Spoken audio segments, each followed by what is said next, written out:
I just got into town, I admitted. Then, as if this would explain everything, I added, I'm from Ohio. If you don't mind my asking, what do you need to see Schwartz about? Connolly collapsed onto a wicker love seat, his head buried in his hands. I've got a problem because of my own big mouth. Politics, religion, and alcohol. They should never be mixed.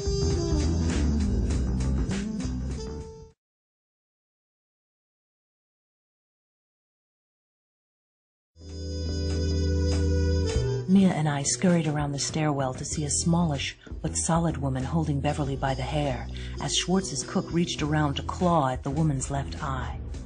We were about to lend our assistance to the fracas when Schwartz appeared in the foyer from the dining room's middle exit. He had the bread knife he'd been using at dinner, which he had brandished in the face of the strange woman who held Beverly's collapsed French twist in her unforgiving grasp. Miss, he said, assuming her marital status, having not been properly introduced as yet. Please release Miss Shaughnessy's head.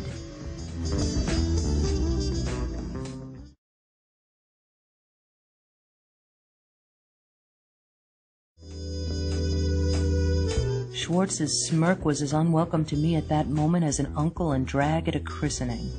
Schwartz ambled over to the driver's side of the squad car and greeted the officer. Apparently he knew every cop on the force by name, since he said, "It's okay, Larry, she's with me." "That's what she tells me," Larry said. "Do you want me to call for a tow?" Schwartz shook his head. "That won't be necessary. I thought this might happen, so I brought a chain. I'll pull her out."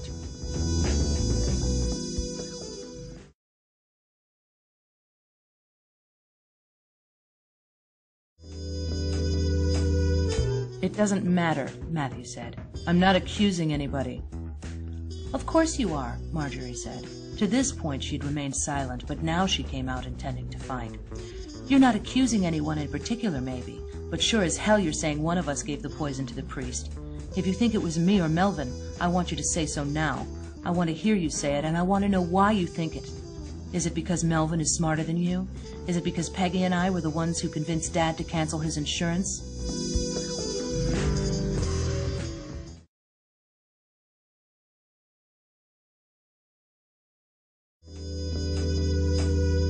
Schwartz turned and walked back into the room. In a level and respectful tone, he said, "I'm working at the request of the city of Pittsburgh. I have an investigator's license from the state of Pennsylvania, and the reputation of a potentially innocent man gives me even further moral authority. My methods may prove faulted, but I have my reasons for them, and I am under no compulsion to explain them to any of you."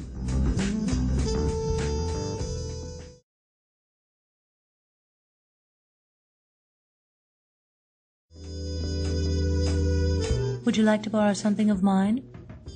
I thought back to the evening before and remembered the shimmering top that seemed to have been designed to contour a playmate, and I saw the dress she was wearing as she stood before me now, the crepe burrito wrapper of a dress that somehow seemed a shade less decent than nakedness.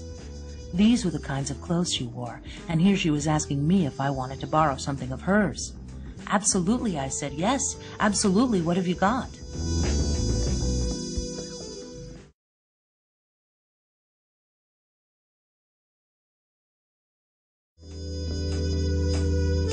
I watched with clenched everything as he ran over to the dumpster and pulled out the bag.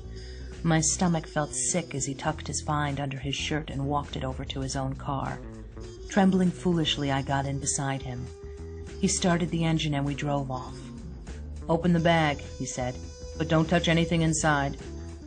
Breathing in tense staccato bursts, I pulled the opening back over the contents, and we found ourselves looking at several taped-up baggies of white powder.